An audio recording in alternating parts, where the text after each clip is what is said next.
A luxury hotel manager kicked out a quiet man in worn clothes, assuming he didn't belong. What he didn't know was that man was Keanu Reeves. The owner's response? It flipped the entire hotel upside down and left everyone watching stunned. Keanu Reeves stepped through the grand revolving doors of the opulent Astoria Grand Hotel with the same quiet presence he carried everywhere, unassuming, respectful, almost invisible to those who weren't looking closely. The marble floors gleamed under his boots, worn but clean, and the golden chandeliers above sparkled like distant stars. Guests in designer suits and flowing gowns sipped champagne in the lounge. Bellboys in crisp uniforms pushed silver carts through the vast lobby, and the staff at the front desk greeted the elite with smiles tailored to money. Keanu didn't look like money. He never tried to. His jeans were simple, faded at the knees. His black t-shirt hung loosely under a brown leather jacket with creases worn in from years of real use.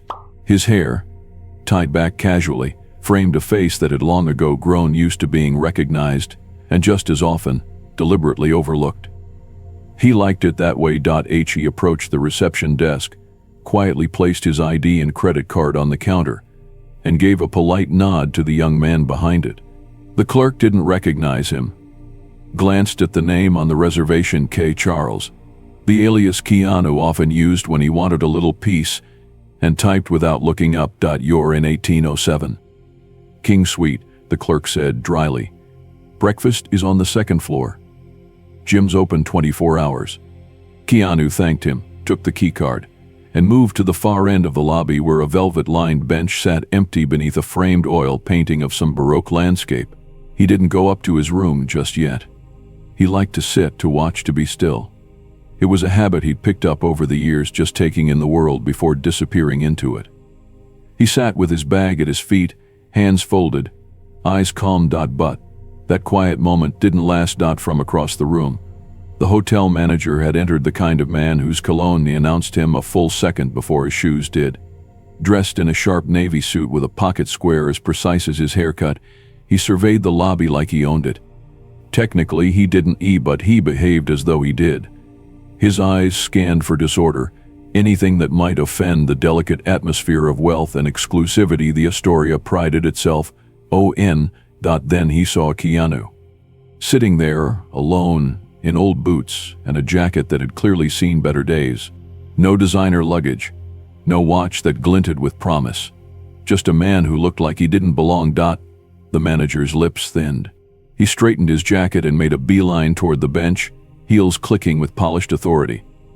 He didn't recognize Keanu, only saw what he assumed was a drifter, maybe someone who'd wandered in off the street to escape the heat. Excuse me, sir, the manager said, stopping in front of him with a practiced smile that never reached his eyes. Can I help you with something? Keanu looked up, eyebrows slightly raised. No, thank you. I'm good. The manager's smile tightened. This area is reserved for hotel guests.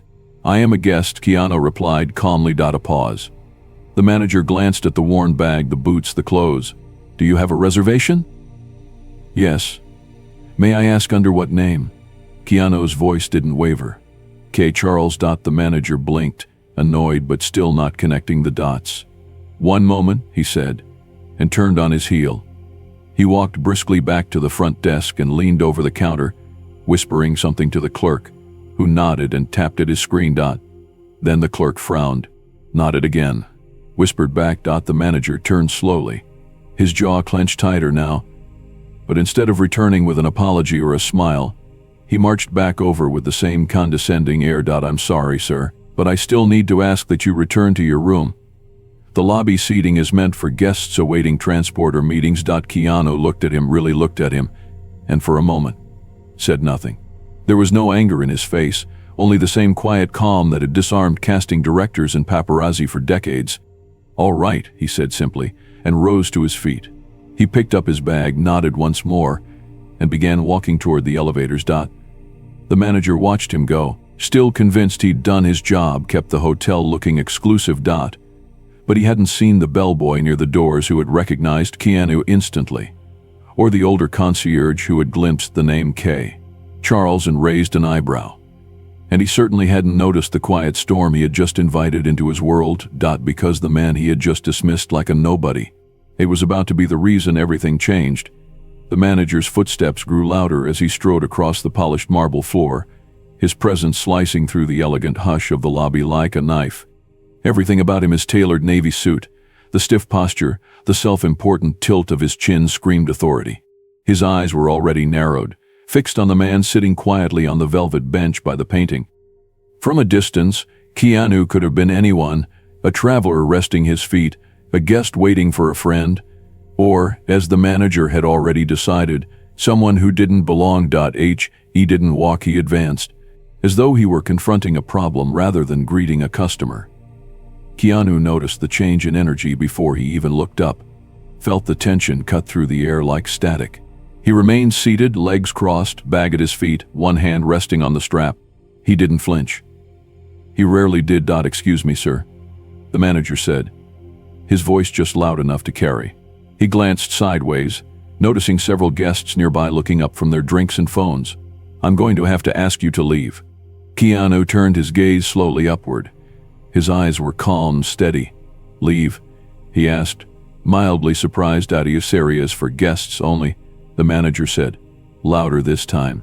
If you're not staying here, I'm afraid I'll have to ask you to exit the lobby immediately. Keanu blinked once, as if processing the absurdity.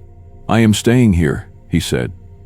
I checked in about 20 minutes ago. The manager raised an eyebrow, and a smirk tugged at the corner of his mouth. Is that so? He didn't bother lowering his voice. Under what name? Charles, Keanu answered, without hesitation. Now, more guests were watching. A couple near the grand piano paused mid-conversation. A woman holding a small dog turned in her chair, frowning. A young man near the bar pulled out his phone discreetly. The atmosphere had shifted. The usual murmur of the hotel had faded, replaced by a quiet anticipation. Something was happening and people sensed it. The manager let out a dry, theatrical chuckle.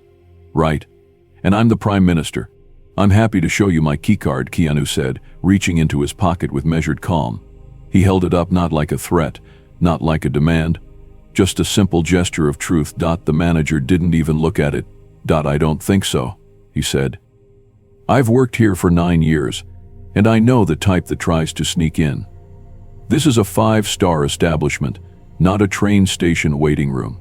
I won't ask again. Keanu's posture didn't shift, but there was a weight behind his silence now, the kind that made people lean forward without knowing why. Then he stood up slowly, slipping the keycard back into his jacket, and slung his bag over one shoulder. I understand, he said. I'll go. But he didn't rush. He didn't bow his head. He simply walked toward the elevator with the same quiet dignity he'd entered with, leaving behind a lobby filled with uncomfortable silence and a hotel manager standing victorious in his own eyes. Beneath that thin veil of triumph, the manager's confidence began to crack, because in the corner of the room, the elderly concierge named Marcel had risen from his desk. His weathered eyes, sharp with experience, had watched the entire exchange, and he knew exactly who the man in the old boots was. He didn't speak, not yet. But he walked briskly toward the back office, where a quiet phone call would soon begin to unravel everything. Meanwhile, the guests whispered. Some snickered behind hands, others looked down in awkward guilt. A few, sensing something deeper at play, stayed quiet and thoughtful. One woman near the elevator turned to her husband. I think that was Keanu Reeves, she whispered. Didn't you recognize him? He didn't answer, but the look in his eyes said yes. He had upstairs. Keanu stepped into the hallway and made his way to room 1807. The door clicked open, and he slipped inside, setting his bag down beside the armchair by the window. He didn't sigh. He didn't vent. He simply sat down and looked out at the skyline beyond the glass. The city stretched before him, bright, alive, unaware. He had been judged before. For his clothes, for his silence, for not fitting the mold that people expected of someone with his fame. But this time it wasn't just judgment, it was humiliation. Served on a silver tray by a man who didn't even know who he was speaking to. Still, Keanu didn't call the front desk. He didn't demand an apology. He didn't ask to speak to the manager. He didn't need to. Because respect wasn't something he chased. It was something people either gave or didn't. But the real story? That was still unfolding. The elevator doors had barely closed behind Keanu when the heat in his chest began to settle, not with anger, but with the familiar weight of disappointment. He stood silently as the elevator rose, his reflection staring back at him from the golden mirrors lining the walls. No frown, no bitterness, just the same quiet face the world had seen for decades, now slightly more tired. He had learned, long ago, that battles worth fighting were rarely won with words spoken in haste. This wasn't the first time someone had looked at his worn jacket, his travel-worn boots, and assumed something less. And still, each time it happened, it left a bruise deeper than the surface. When he reached the 18th floor, the hallway was silent and carpeted in luxury. Room 1807 waited at the far end, and he let himself in without a sound. It was elegant, of course it was, but he barely looked around. He set his bag by the closet, sat on the edge of the neatly made bed, and stared out at the city skyline. There was no rage, no urge to shout or demand recognition. Only a thought, simple and clear: this isn't where I need to be. 15 minutes later, he zipped his bag closed again. He took one last look around the room, not because he was second-guessing, but because it confirmed something. No matter how polished the floor, how high the thread count, the feeling of being unwelcome could sour even the finest room. Quietly, he opened the door and walked back down the long hallway, pressing the elevator button once. When the doors opened, he stepped in and faced the mirror again. Still calm, still leaving. Back in the lobby, the scene was nearly identical to before. The same hum of business and leisure, the same expensive laughter echoing from the bar, the same manager hovering near the desk like a hawk in a silk tie. Keanu walked through it all with the kind of composure that didn't draw attention, but this time, one person did notice. Marcel, the concierge. He had been watching from the far corner ever since the earlier exchange. A man in his late 60s with silver hair and eyes that had seen every type of guest come and go. Marcel knew the weight of a moment when it passed in front of him, and this he knew was one of them. As Keanu passed, Marcel stepped forward. "Sir," he said gently, with the kind of respect that can't be faked. "Forgive me, but are you leaving us so soon?" Keanu paused. Their eyes met, and Marcel saw in them a tired kindness, the kind that comes from years of being underestimated and still choosing not to retaliate. "Yes," Keanu said simply. I saw what happened," Marcel said, lowering his voice. "It wasn't right." "I'm sorry." Keanu gave the faintest smile. "It's all right. Some lessons don't need teaching." Marcel took a breath, wanting to say more. But before he could, the manager appeared again, his eyes narrowing as he spotted the two of them speaking. "Marcel," the manager snapped, his tone sharp, performative, as though he were scolding a child. "Please don't harass guests. I've already handled this situation." Keanu turned to him slowly, but didn't speak. "Sir," the manager continued, addressing Keanu, "if you've changed your mind about staying, I'm sure we can reassign your room. Though I must remind you, this isn't a place for loitering. Our reputation demands a certain standard of." Keanu didn't wait for him to finish. He gave Marcel a respectful nod, turned back toward the revolving doors, and exited the lobby without another word. The marble floor echoed softly beneath his steps. Behind him, the clatter of forced civility continued. Outside, the city was alive. It didn't care who he was, or what he wore, or what he'd left behind in that polished cage. The air was cool, honest. People passed him without staring, without whispering, without weighing his worth against their expectations. He walked a few blocks until he found a quiet cafe with fogged windows and the smell of real food drifting from inside. He stepped in, ordered a black coffee, and sat by the window, watching the world move around him. Back at the hotel, Marcel stood behind the desk, heart beating faster than it had in years. He'd tried to speak. He had. And now all he could do was hope that someone, somewhere higher, would hear about what had just happened. Because a man had just walked out who shouldn't have been treated like a stranger. And Marcel knew without a doubt that the hotel had just made its gravest mistake. The Astoria Grand had always prided itself on excellence in service, discretion, presentation. And no one embodied that more than its owner. Madame Elise Marinhart. Now in her early 70s, Madame Marinhart no longer appeared in the daily operations of the hotel she had built from the ground up, but her presence lingered in every detail. The velvet-lined menus in the dining room, the soft jazz in the elevators, the floral arrangements that changed with the seasons all bore her touch. She had retired from the front lines years ago, leaving the day-to-day to managers in tailored suits who knew how to smile on cue and speak with measured charm. But her standards remained unshakable. She didn't run a hotel, she ran a legacy. It was just past 3 in the afternoon when her personal line rang in her Paris apartment. She was sipping Earl Grey and reading over a proposal to expand the spa wing when she saw the caller ID flash. Colette Duval, a close friend and longtime patron of the hotel. Elise answered, expecting light chatter about grandchildren or their favorite art gallery. What she got instead made her set her teacup down with a sharp clink. Keanu Reeves, she repeated, brows lifting. At the Astoria Grand? You had lunch with him today? Colette's voice buzzed through the receiver, low and furious. Yes, at La Masange. Lovely man. Quiet. Humble. Told me he'd just come from the hotel but left early. Said he wasn't feeling welcome. Elisa's spine straightened. Not welcome? She echoed, disbelief edging her voice. He didn't say much, Colette continued. Just that a manager asked him to leave the lobby. Treated him like he was some drifter. He was far too polite to name names, of course. But you should have seen his face. You know Keanu, he doesn't complain. But I could tell. He was embarrassed. Elisa's heart dropped, not out of fear for reputation, but something far deeper. The Astoria Grand was built to serve with grace, not arrogance. And if one of the most gracious men on the planet had walked out feeling small, something had gone terribly wrong. Thank you for calling me, Elise said softly. I'll look into it immediately. She ended the call, rose without a word, and summoned her driver. Within 30 minutes, she was seated in the back of her town car, headed straight for the hotel. The lobby was quiet when she entered, the chandelier casting golden light over polished marble. Staff straightened the moment they saw her, their smiles brightening with surprise and nervous energy. Elise never made unannounced visits. She was the sort of presence that shifted the air in a room, refined, sharp-eyed, and far too composed to raise her voice.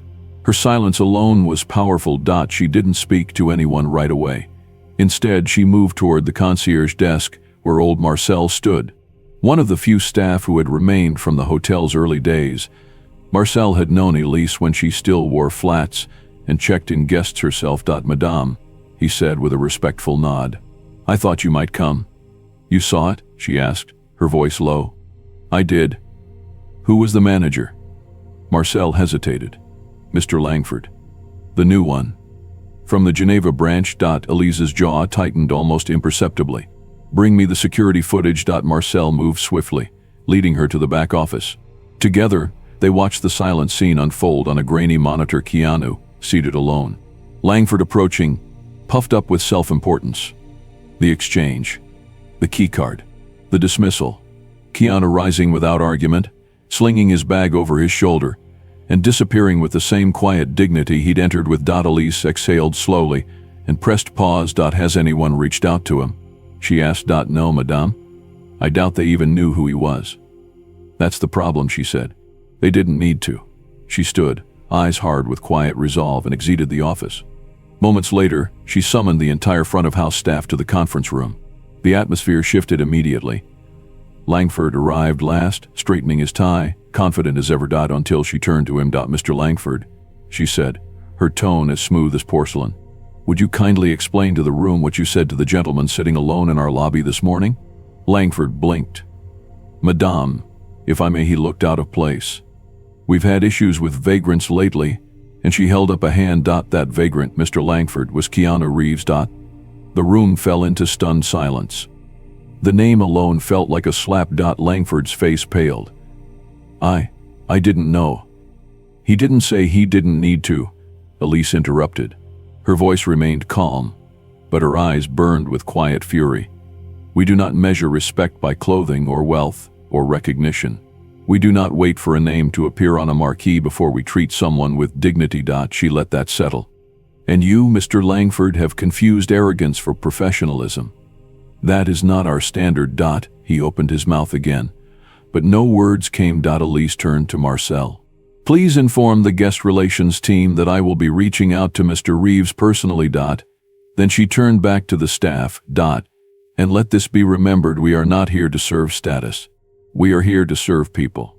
All people. No exceptions. The room remained still as she left, her heels clicking softly against the marble. It was clear now the hotel had made a grave mistake, but Elise Marinhart had just decided it would never happen again. The evening breeze hadn't even cooled the city streets when a sleek black car pulled up to the front of the Astoria Grand Hotel. The doorman barely had time to open the door before Madame Elise Marinhart stepped out, elegant, composed, and unmistakably displeased. She didn't storm in, she didn't need to. Her mere presence turned heads, stilled conversations, and sent a ripple of tension through every member of staff who caught a glimpse of her sharp silhouette gliding across the marble lobby. It had been years since Elise had last set foot in the building unannounced, but tonight she didn't even pause at reception. Without looking left or right, she made her way to the back office, where a startled assistant scrambled to unlock the door. Pull today's security footage from the lobby between noon and 1 o'clock, she said coolly.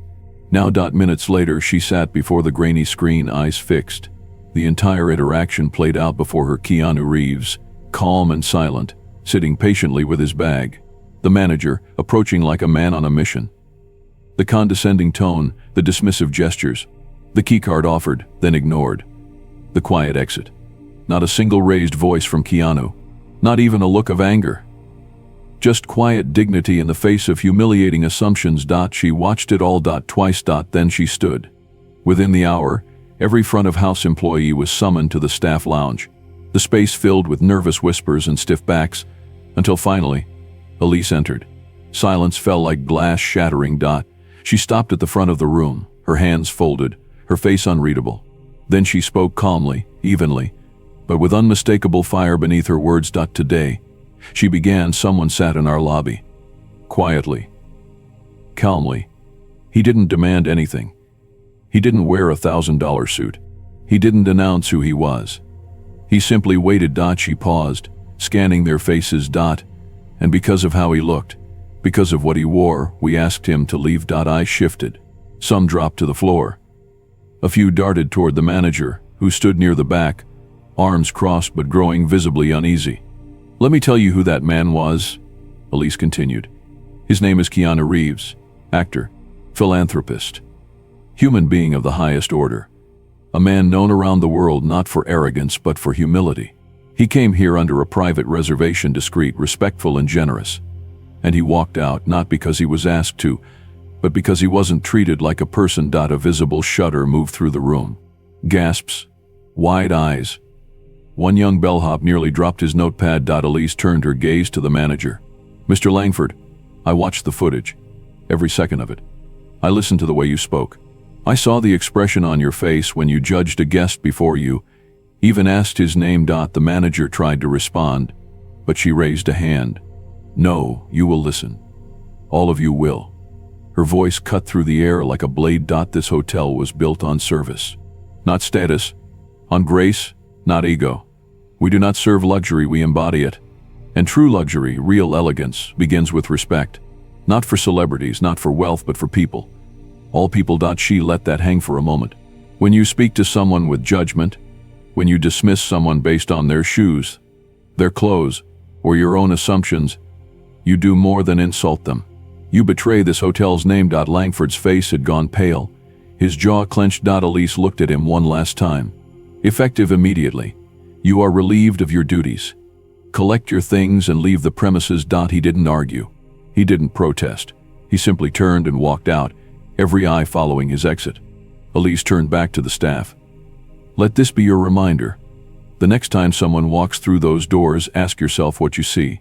Then ask yourself what you've already chosen not to. Then, more softly, reputation is not built in chandeliers or polished silver. It's built in moments like this. And tonight we failed. She nodded once, then left the room, her heels echoing through the hallway. The staff stood in silence. But the lesson was louder than anything that had ever been spoken inside those walls. It took less than 24 hours for the news to break. A single whisper, A quiet leak from someone in the hotel staff who'd heard the words Keanu Reeves and fired manager in the same sentence was all it took. From there, it spread like wildfire. A tweet from an anonymous source. Keanu Reeves was kicked out of a 5-star hotel for looking too poor. He didn't say a word, just left. Turns out he had a reservation. By morning, it was everywhere. Headlines flooded the internet. Keanu Reeves quietly walks out of luxury hotel after being mistaken for a vagrant. Keanu snubbed by staff responds with ultimate grace. The actor who never needs to say a word to prove who he is. The public response was instant and unforgiving.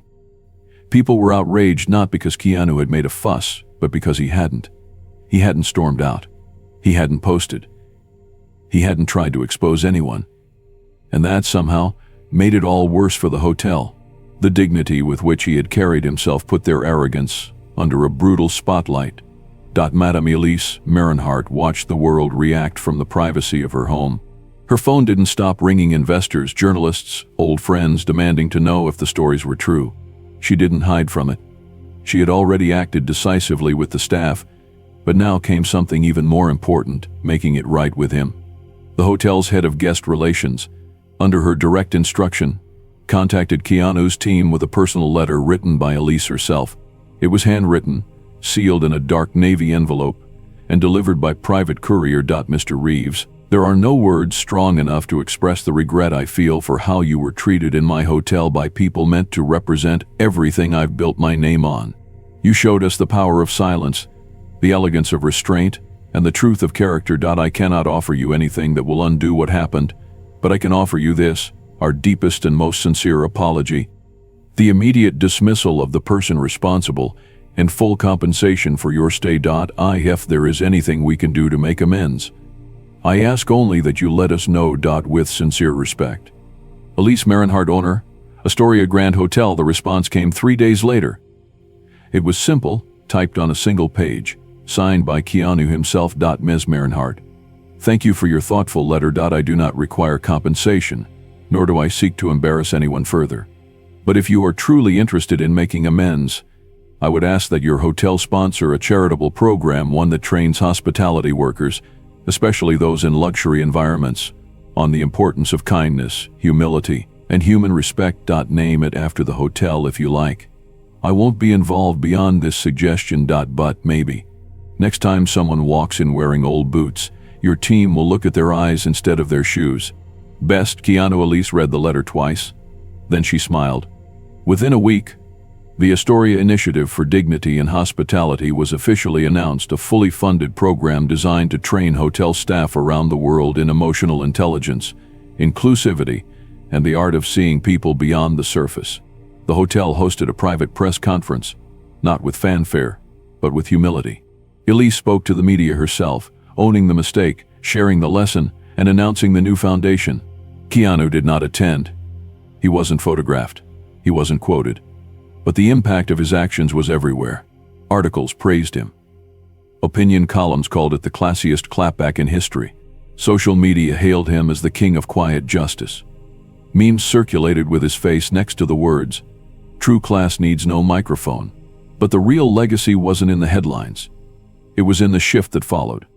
Hotels across Europe requested to adopt the Astoria Initiative's training. Other luxury chains reached out, inspired to rethink how they trained their front-of-house staff. And perhaps most surprisingly, hospitality schools began contacting the foundation to include the story as part of their core curriculum. What had begun as a humiliating moment became something much greater, a lesson etched into the fabric of an entire industry. And all because one man chose dignity over drama. He didn't raise his voice. He didn't name names. He simply walked out and the world followed. The lobby looked almost the same as it had that day, golden light pouring through the grand windows, polished marble gleaming beneath soft piano music, fresh orchids blooming at the front desk. But there was something different now, a subtle shift in energy. The greetings were warmer, the smiles genuine, the conversations no longer rehearsed but real. It was as if the soul of the hotel had been rewired, not renovated, but renewed. Keanu Reeves stepped through the revolving doors without an entourage, without cameras, and without an announcement. He wore the same kind of clothes as before, faded jeans, a dark blazer over a simple t-shirt, and the familiar, well-worn boots that had once caused a man to misjudge him entirely. But this time no one looked twice because of what he wore. They looked twice because they knew who he was, and who he had been even when they didn't. The concierge on duty, an eager young woman named Julia, recognized him immediately. But she didn't rush or gawk. She stepped forward, smiled, and said, "Welcome back, Mr. Reeves. We're honored to have you." He smiled softly. "Thank you. Just here for a short visit." Upstairs, in one of the newly renovated conference rooms, a group of hospitality trainees waited. They were young, bright-eyed, dressed in neat uniforms, sitting upright at long tables. Some came from local schools, others from international programs. All had joined the Astoria Initiative for Dignity and Hospitality, now renamed the Reeves Program, a nod not to fame, but to the lesson he had left behind. They had all heard the story. Some had studied it in class, but none of them expected the man himself to walk in, quietly, without fanfare, and sit at the front of the room like a guest speaker who had something real to say. "I'm not here to lecture," Keanu began, his voice as calm and unpolished as ever. "I'm not even here because of what happened. I'm here because of what came after." He paused, scanning the room. Every young face focused on him. "I've stayed in hundreds of hotels," he continued. "Some treated me like royalty. Others didn't recognize me at all. But that doesn't matter. Because the measure of your character isn't in how you treat someone you know is important. It's in how you treat someone when you think they're not." Silence filled the space, not the awkward kind, but the reverent kind, the kind that falls when truth is spoken plainly. "You're all here because you want to serve. That's a beautiful thing. But service isn't about perfection. It's about presence. About recognizing humanity before the resume, before the last name, before the designer label." He smiled again, the corner of his eyes crinkling. "Sometimes, the most important people you'll ever meet won't look the part. They won't ask for anything. They'll just be watching, listening, waiting to see who you are when you don't think anyone's looking." He stood then, and the room rose with him, not because they were told to, but because respect has a way of pulling people upward without a word. After the session, he spoke quietly with a few students, shook hands, answered questions, and even laughed once or twice. No cameras, no statements, just presence. In the lobby, as he prepared to leave, Julia handed him a small envelope. "From Madame Marinehart," she said. "She said you'd understand." He nodded and tucked it into his pocket without reading it. On the way out, he passed by a framed plaque near the elevator. It was new, elegant, and simple. At the top it read, "The Reeves Program, in honor of those who remind us to look deeper." Below it, etched in gold, "Real character isn't shown in how you treat celebrities. It's in how you treat someone when you don't know who they are." Keanu paused for a long moment, hands in his pockets, eyes on the words. Then he turned, nodded once to Julia at the desk, and stepped through the doors, disappearing into the city the same way he'd arrived, quietly, humbly, and without needing applause. But long after he was gone, his presence remained.